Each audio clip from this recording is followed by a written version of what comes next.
talvez ele está dentro ali de uma área específica, e quando você está falando de um Data Platform Engineer, é o que basicamente todas as empresas grandes fazem hoje. Eles pegam o seu time de engenharia de dados, ele traz para um time, para que esse time possa construir produto de dados, ou seja, vai produtizar a área, e não só a área, a empresa como um todo. Por exemplo, cara, você tem uma empresa grande que tem 30 diferentes áreas. E daí, cara, você tem 30 tipos de necessidades diferentes, e daí o que você faz? Você cria um time de plataforma transversal, que ele vai melhorar a experiência dos seus engenheiros de dados a poder construir e desenvolver resultados para o seu time. Então, por exemplo, cara, eu preciso criar uma DAG e fazer XPTO, beleza. E aí, o que você tem que fazer? Você tem que criar a DAG, você tem que fazer o deployment da DAG, você tem que fazer o ciclo de CI/CD, você tem que fazer um bocado de coisa. Então, o que o Platform Engineer vai fazer? Ele vai realmente reduzir isso, né? Ele vai te dar uma forma muito mais fácil de você operacionalizar tudo que você está fazendo, e daí ele vai fazer isso para você automaticamente. Então, o Platform Engineer hoje é uma das vagas que estão sendo bastante, na verdade, requisitadas fora do mercado, lá no mercado de fora. Você também, a gente tem visto isso também, né, Matheus, acontecendo aqui nos nossos clientes no Brasil, né? Muito. Eu vou dizer que é engraçado porque há um movimento que parece ser mais lento, mas que está acontecendo no Brasil.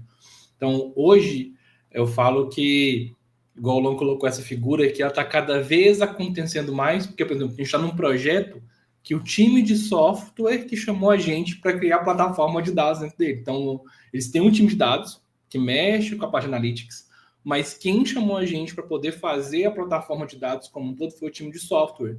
Então, os software engineers chegaram e falaram assim, não, a gente quer atender, a gente quer trabalhar com dado, porque é justamente isso. Estamos tão preocupados em processar o dado na camada de aplicação, que leva tempo, e justamente a gente quer, na verdade, ter o dado analítico pronto para a gente, que é mais fácil usar o que as técnicas que vocês já sabem. De novo, gente, não quer dizer que um vai substituir o outro, quer deixar isso bem claro. Cada um vai continuar no seu quadrado. Só que por que não, da mesma forma que a gente usa várias técnicas de software engineering, eles não podem usar da mesma forma para processar dados analíticos. No final, a aplicação quer mostrar dado analítico. Então, por que não usufruir disso? Então, eu vejo isso muito crescendo. E o plataforma engenharia, então, está explodindo, né? Está explodindo. E hoje, cara, a gente lida com, acho que, isso aqui, né? E quando a gente fala lida, nós estamos falando da nossa dor, que é uma dor comum, tá? Hoje nós temos uma dor no Engenharia de Dados Academy muito latente, cara, a gente já se envolveu com mais de 15 mil pessoas nesses últimos 4 anos. Então, muita gente comprou os nossos produtos, estão dentro da nossa plataforma, consomem nosso conteúdo dentro da plataforma. E hoje a gente tem, cara, quantas fontes de dados, Matheus, da última conta que a gente fez? 9, se eu não me engano. 9 fontes de dados que são relacionais. Mas se a gente adicionar marketing e adicionar tudo isso... Não, dá mais. Só que se você colocar 9 totalmente distintas, que a gente nem são Google Ads e vai... partes RM, então, assim... WordPress. 9 distintas. E... Gateway de falar, cada um um universo totalmente diferente que vai ter que trabalhar em cima, que gera várias dimensões. Então, é muita coisa. Sim, hoje a gente trabalha nisso para criar uma personalização, para trazer uma experiência para o cara, para dar um guia de estudo para essa pessoa, para conseguir ali estar mais perto dela. E a gente precisa analisar dados.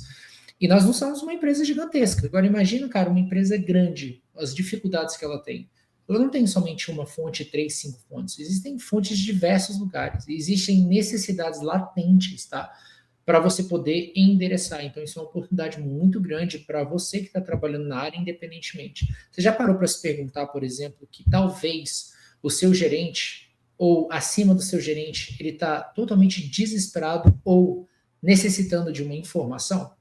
Né? O que eu costumo trabalhar aqui, dentro e fora do país, é uma técnica interessante que é, cara, vamos parar um pouquinho de falar de tech e vamos falar de necessidade. Né? Então, o que seria isso? Às vezes chegar ali para o seu gerente e falar, cara, o que é importante nesse momento? Você já fez essa pergunta para o seu gerente, por exemplo? Várias. O que é importante nesse momento? Porque, assim, existem várias coisas que a gente tem que fazer aqui, ok, mas o que é importante nesse momento? Porque a gente tem muita coisa acontecendo em fluxo muito alto de informação, enfim. E às vezes você precisa, de fato, endereçar certa coisa que vai trazer um valor muito grande para quem está necessitando.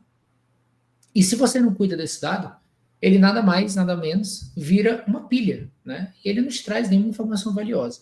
Então, hoje, um grande desafio de um engenheiro de dados é, cara, quantas tecnologias nós temos aí de topo, por exemplo? Quantas tecnologias dentro de Analytics a gente tem? Não. Cara, eu não consigo nem pensar quantas. Não consigo nem falar se tem mais que... É um absurdo. O landscape assim, é absurdo, sabe? Eu não consigo falar se tem mais que 100, mais que 200. Mas, cara, é muita tecnologia, né? E aí, como que você seleciona a sua stack de tecnologia? Às vezes, se você parar para pensar na tecnologia e pensar no fundamento, isso ajude bastante, né? Você, principalmente quando o cliente fala certos tipos de coisas que são importantes. Poxa, o meu dado ele é semi-estruturado, ou não, o meu dado é estruturado, né? Poxa, a gente tem um volume de transações de aproximadamente 1.000 transações por dia. Poxa, a gente tem uma dificuldade na empresa onde a gente precisa compartilhar dados, né? A gente tem ali silos de dados todos quebrados, é difícil entender a visão do negócio. Né? Outros problemas, poxa, a gente está num desafio agora que a gente recebe informações, por exemplo, de IoT, de dispositivos em tempo real. Como que eu posso resolver esse problema? Então, existem vários problemas, e eu digo problemas modernos, tá? Eu não digo problemas clássicos, tá? Problemas modernos demais. Então, o que acontece nesse caso? Acontece que você, trabalhando na área de dados, é extremamente importante que você entenda como prover essas soluções.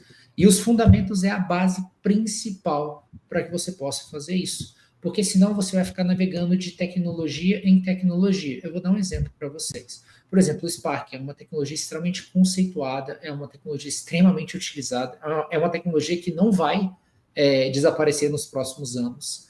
Entretanto, daqui a alguns anos, vão existir outras tecnologias que vão competir pau a pau com ela. E aí a grande pergunta é, o que muda dessas tecnologias para, de fato, os princípios básicos daquela tecnologia? É a mesma coisa quando, por exemplo, você tem o desafio de trabalhar com Spark e, de repente, você vai para um outro ambiente onde você precisa trabalhar, por exemplo, com BIM, ou com Sansa, ou com mesmo Flink, que dá para você fazer batch. Os princípios por detrás dessas tecnologias, elas não mudam, elas são exatamente as mesmas. Então, se você para de olhar a tecnologia e você olha os princípios, isso te traz uma visão muito mais forward, te traz uma visão muito mais fácil de você navegar nas tecnologias e você navegar nas diferentes formas de como entregar uma solução. Nem sempre, gente, e aí assim, eu vejo um erro muito comum de quem está iniciando e quem já trabalha alguns anos na carreira, por mais que eu vendo muito esse fato da gente ser especialista, tá? Dando um passo para trás nisso, é muito importante que antes de você dar uma solução, ou achar que você está dando uma solução, você pensar em quebrar elas em processos, né? Por exemplo, é muito difícil quando um cliente te traz uma solução, ou o seu gerente, ou alguém te traz um problema ali para você resolver. E, cara, esse problema, ele é amplo, né? Então, obviamente que vai demorar com que você desconstrua esse problema e consiga entender como resolvê-lo. E aí vem um ponto importante. Como você faz isso é onde está a diferença. A resposta das soluções, olha só que legal isso aqui. Isso talvez desbloqueie na sua mente aí. A resposta da solução não está em você. A resposta da solução está no cliente. E às vezes a gente tem muito esse ego de, porra, eu sou foda, eu faço acontecer, eu sei isso, eu sou aquilo. Mas a verdade real mesmo é que se você começar a atravessar entre as camadas e começar a fazer as perguntas certas, basicamente a maioria das respostas elas são dadas pelo cliente. Você não precisa fazer absolutamente nada, se você entender. Você pode simplesmente abstrair quase tudo do seu cliente, independentemente da tecnologia, porque tecnologia é meio, não é fim. Então, exato, isso é legal de você entender. Então, faça as perguntas certas, né? Quando eu entrei na PIF, Matheus, há 10 anos atrás, a gente tinha um conceito de um cara chamado PNG Commander, que era o cara que ia te receber lá na sede da empresa, ia te falar como funciona, ia te explicar os pormenores, enfim. E o meu PNG Commander foi o Warner Chaves, que você sabe quem é, um cara que eu admiro bastante. E, cara, ele falava muito para mim o seguinte, Luan, existe um motivo porque Deus nos criou com 2 ouvidos e uma boca, né? Então a gente deve escutar mais e falar menos. E quando você começa a botar isso em prática, essa é incrível. Você começa a ter feedback meio que instantâneo, sabe? Sobre isso. Cara, você é muito bom, você destrincha, você descomplica e tal. E na verdade você não está fazendo nada além de escutar, porque as pessoas precisam ser ouvidas.